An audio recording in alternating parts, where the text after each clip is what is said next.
विदेश में जाकर रोने का काम करते हैं। राहुल गांधी जी का कैम्ब्रिज क्राइस, लंदन लाइस, इससे साफ तौर पर दिखता है कि वो देश को अपमानित करने का कोई भी क्षण नहीं छोड़ रहे। राहुल गांधी मुद्दा है ना, जिस ये संसद में हम शपथ लेते हैं कि हम कॉन्स्टिट्यूशन की शपथ लेते हैं, और उसके बाद आप इस तरह की घटिया बात करते हैं, आप यूरोप को बुलाने की बात करते हैं, अमेरिका की बात करते हैं।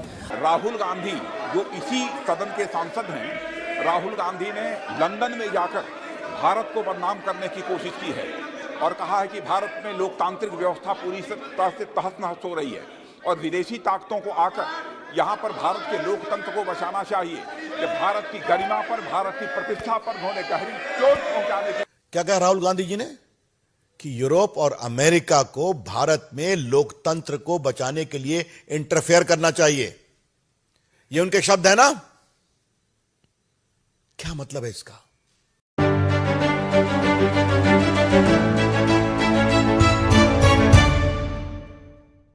हेलो एंड वेलकम दोस्तों, मैं हूं वंदना और आप देख रहे हैं लीगल चॉइस। दोस्तों, अभी मैंने आपको कुछ वीडियोस दिखाई जिसमें भाजपा के नेता ये कहते नजर आ रहे हैं कि राहुल गांधी ने विदेशी जमीन पर भारत का अपमान किया।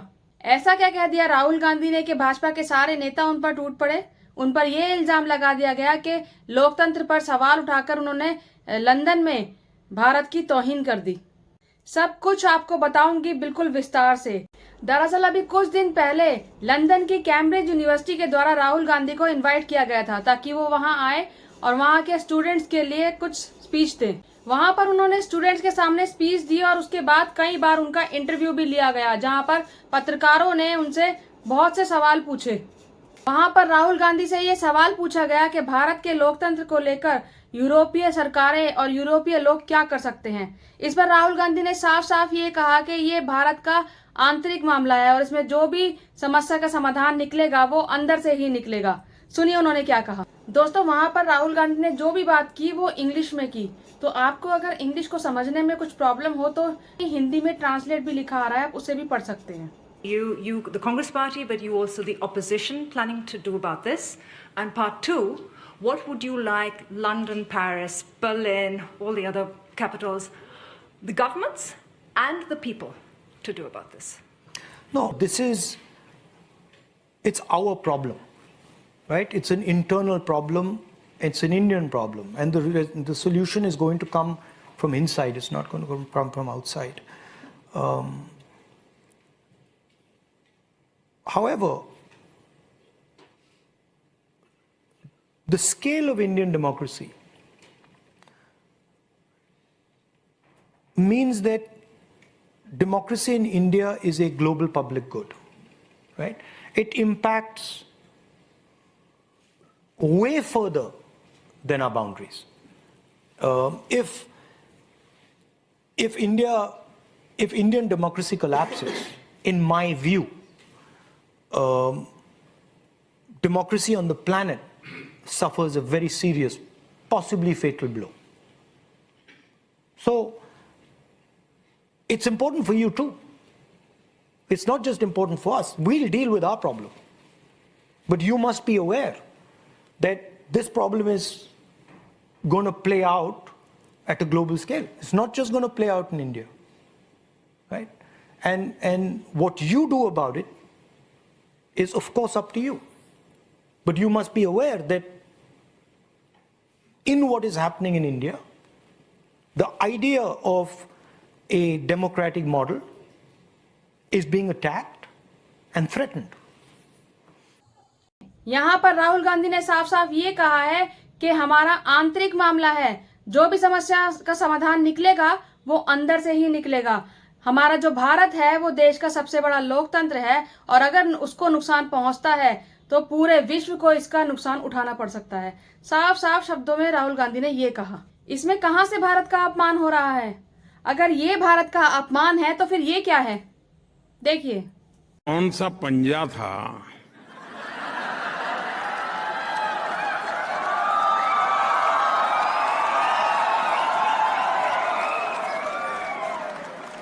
जो 85 पैसा घिस लेता था सरकार? यार पता नहीं पिछले जन्म में क्या पाप किया था। हिंदुस्तान में पैदा हुए। ये कोई देश है, ये कोई सरकार है, ये कोई लोग है? चलो छोड़ो, चले जाए कहीं और। छोड़ो यार, डूब गए, कुछ होगा नहीं। अरे भगवान बचाए भाई, पता नहीं पिछले जन्म में क्या पाप किए हम हिंदुस्तान में पैदा हुए। हमारे यहाँ पहले जो सरकारें थी वो इस बात का गर्व करती थी कि हमने ये कानून बनाया, हमने वो कानून बनाया, हमने ठीकना कानून बनाया, हमने फलाना कानून बनाया। आपने पूरे चुनाव के कैंपेन में देखा होगा, यही बात चलती थी, हमने ये कानून बनाया, हमने वो कानून बनाया। जिनको गंदगी करनी थी वो गंदगी करके चले गए, लेकिन हम सफाई करके जाएंगे। सरकार की अपनी अनिर्णायकता के कारण, लेथार्जी के कारण, इनडिसिसिव के कारण, गलत परसेप्शन के कारण जो चीजें रुकी है, उसको मैं सबसे पहले सुलझाने की दिशा में प्रयास करूंगा। अब शायद आपको पता चल गया होगा कि देश का अपमान किसे कहते हैं और किसने किया है। आगे लोकतंत्र की बात करते करते उन्होंने आरएसएस और पेगासस के बारे में भी बात की।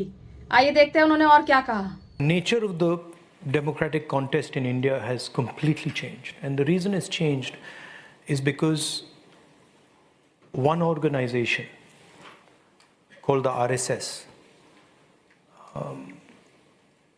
fundamentalist fascist organization, has basically captured pretty much all of India's institutions. And maybe for those who don't know, can you explain what the RSS is? RSS is you can call it a secret society.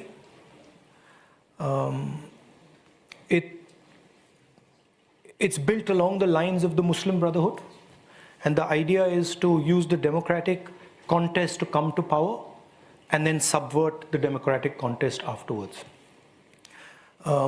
And it shocked me at how successful they've been at capturing the different institutions of our country.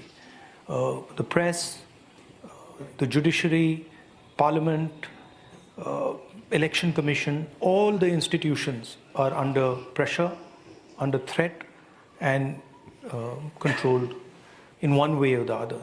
तो लोकतंत्र के बारे में, RSS के बारे में, Pegasus के बारे में ये सब कुछ राहुल गांधी ने वहां पर कहा। तो इसमें गलत क्या कहा? क्या सच में लोकतंत्र खतरे में नहीं है? जो पत्रकार सच्चाई दिखाते हैं उनके ऊपर इनकम टैक्स और ईडी की रेड मार दी जाती है, तो क्या इसको लोकतंत्र कहेंगे? जहां अपने आलोचकों को बिना किसी गुनाह के 3-3 साल तक जेल में रखा जाता है, तो क्या उसको लोकतंत्र कहेंगे? जहां प्रगति मैदान में क्रिश्चियन बुक स्टॉल के सामने धार्मिक नारे लगाए जाते हों, क्या उसको लोकतंत्र कहेंगे? जहां लोगों का धर्म देखकर उनको लगातार टारगेट किया जाता है, क्या ये लोकतंत्र है? कैसे कह दें कि लोकतंत्र खतरे में नहीं है? अब सोचने वाली बात यह है कि जब राहुल गांधी ने कुछ कहा ही नहीं तो क्यों उनके खिलाफ झूठा प्रचार किया जा रहा है? क्यों भाजपा को इतनी मिर्ची लगी हुई है? दरअसल मुद्दा ये नहीं है कि विदेशी जमीन पर सवाल किया गया, मुद्दा ये है कि नरेंद्र मोदी से सवाल करने की और आरएसएस के खिलाफ इतना कुछ बोलने की हिम्मत कैसे हुई राहुल गांधी की।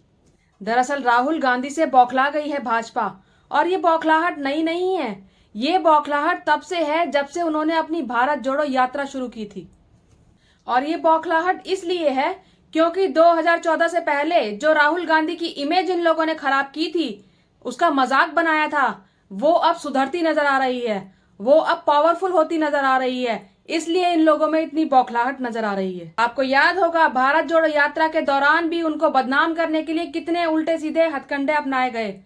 कभी उनकी टी शर्ट के लिए उनको टारगेट किया गया, कभी जूतों के लेसिस के लिए टारगेट किया गया, कभी ये कहा गया कि महिलाओं का हाथ पकड़ के चल रहे हैं, उनसे गले मिल रहे हैं, कभी कुछ कहा गया, कभी कुछ कहा गया। और स्मृति ईरानी मैडम ने तो साफ साफ झूठ ही बोल दिया, ये कह दिया कि कन्याकुमारी से चले तो स्वामी विवेकानंद की मूर्ति के आगे नतमस्तक नहीं हुए। उसके बाद कांग्रेस ने उस वीडियो को भी वायरल कर दिया। तो ये सब झूठ क्यों फैलाया गया? और ये झूठ का सिलसिला आज भी जारी है, और हर कदम पर राहुल गांधी के खिलाफ ऐसे झूठ बोले जाते हैं और उनकी इमेज को बदनाम करने की और उनको बर्बाद करने की कोशिश की जाती है। सीधी राजनीति तो भाजपा को करनी ही नहीं आती। ये हर बार राजनीति में कभी झूठ का सहारा लेते हैं, कभी एजेंसीज का सहारा लेते हैं और कभी पालतू मीडिया का सहारा लेते हैं। और इस मुद्दे पर जैसे ही भाजपा के नेता ने अपना पहला बयान दिया, वैसे ही भांड मीडिया ने अपना काम करना शुरू कर दिया। देखिए कैसे कैसे प्रोग्राम चलाए उन्होंने अपने टीवी चैनल्स पर।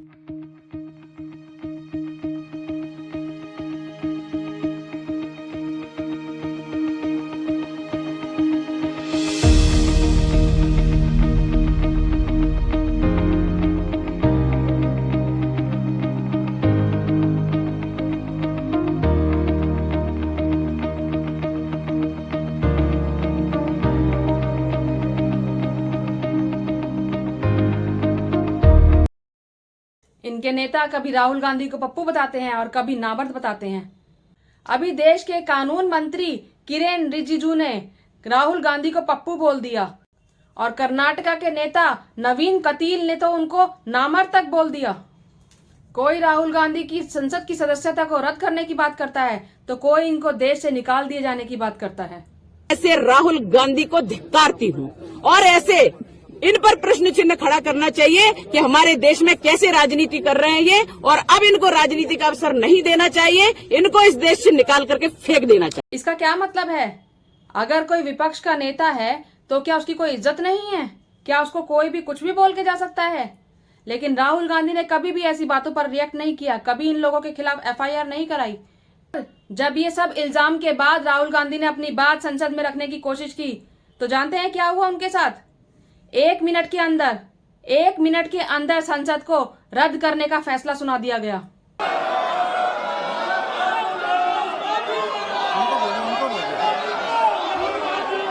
मेरा आप सभी को निवेदन है कि आप चर्चा चाहते हो या नहीं चाहते हो, ये सदन चर्चा के लिए है। सदन चर्चा, मैं दोनों को कहता हूं कि चर्चा चाहते हो कि नहीं हो। आप पहले ये बताओ कि आप चर्चा चाहते हो या नहीं चाहते हो।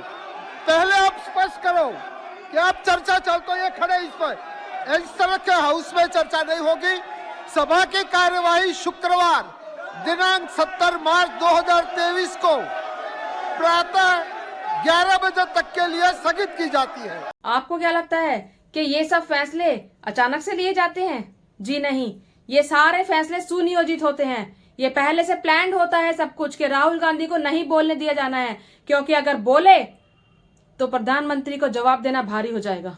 जिस तरीके से पिछले कुछ समय से अडानी के मामले पर राहुल गांधी प्रधानमंत्री से लगातार जवाब मांग रहे हैं और हमारे प्रधानमंत्री सिर्फ मुंह पे चुप्पी लगा के बैठे हैं, तो ऐसे में अगर राहुल गांधी सवाल उठाएंगे तो क्या जवाब देंगे हमारे प्रधानमंत्री जी? जब उन्हें संसद में बोलने का मौका नहीं मिला तो उसके बाद उन्होंने अपनी एक छोटी सी प्रेस कॉन्फ्रेंस की और देखिए उन्होंने प्रेस कॉन्फ्रेंस में क्या कहा। सुबह मैं पार्लियामेंट गया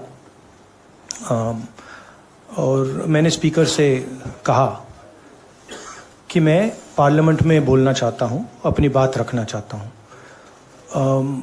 सरकार के शायद 4 मंत्रियों ने मेरे ऊपर आरोप लगाया है, हाउस में आरोप लगाया है, तो मेरा हक है कि मुझे पार्लियामेंट हाउस में अपनी बात रखनी देनी चाहिए। क्लैरिटी नहीं है, मगर मुझे नहीं लगता है कि मुझे बोलने देंगे।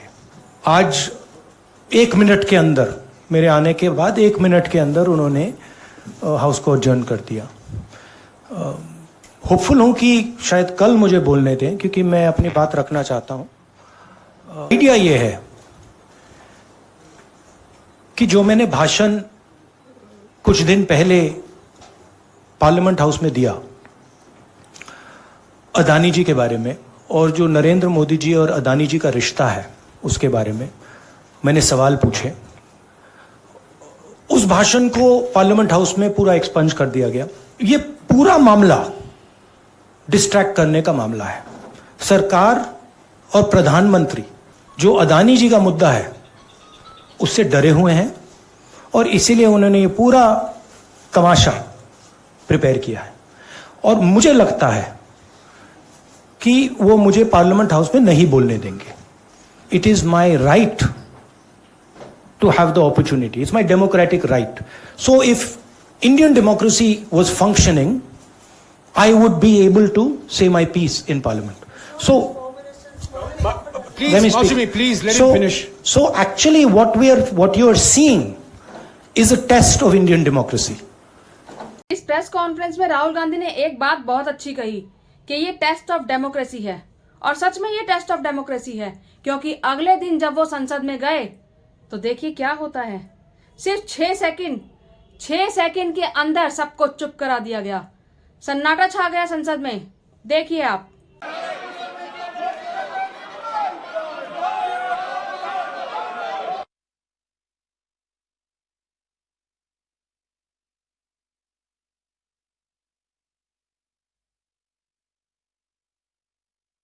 देखा आपने, पूरा का पूरा विपक्ष राहुल गांधी के साथ था।